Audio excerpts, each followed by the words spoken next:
Well, there are a lot of opinions about God. You look around the world, you see different religions, different beliefs. But to me, it comes down to, where does the evidence point?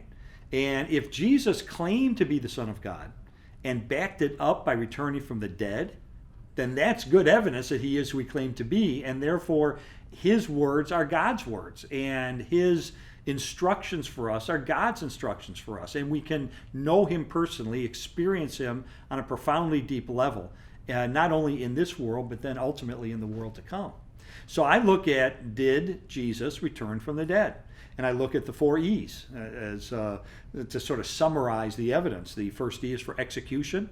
Virtually every scholar, believer, non-believer, skeptic, concedes that Jesus was executed in the first century, 30 or 33 AD. You get laughed out of a major academic institution if you claimed otherwise. In fact, the atheist New Testament scholar Gerd Ludemann says Jesus' execution is an indisputable fact. Secondly, you have early accounts that Jesus rose from the dead. So it can't be a legend. It took a long time for legend to develop in the ancient world, at least 2 generations of time for legend to grow up and wipe out a solid core of historical truth.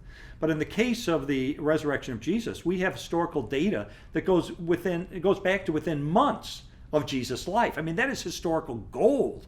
And to me, it rules out the possibility that the resurrection is merely a legend. And third E is for empty. We have an empty tomb. How do we know it was empty? Well, even the enemies of Jesus admitted it was empty. They conceded that when they said, oh, the disciples stole the body. That's just a cover story. They're implicitly admitting the tomb was empty, but they're saying, hey, we got an explanation. The disciples stole the body.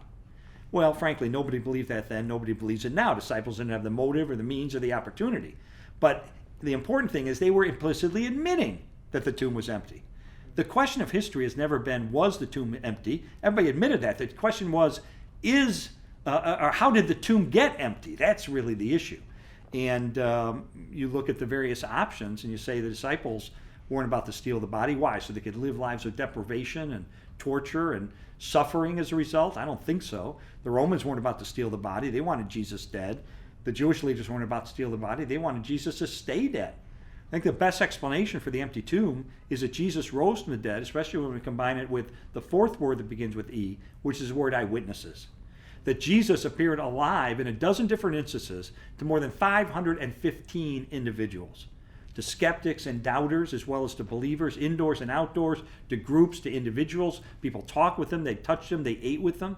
I mean, think about that. That's 515 eyewitnesses. I was a legal editor of the Chicago Tribune. One of my jobs was to travel the country and cover major trials. I never saw a trial with 515 eyewitnesses. That's a pretty large amount of persuasive evidence. So I put these 4 E's together: the execution, the early accounts, the empty tomb, the eyewitnesses. To me, that is a powerful case for the truth that Jesus rose from the dead and thus authenticated his claim that he is the Son of God.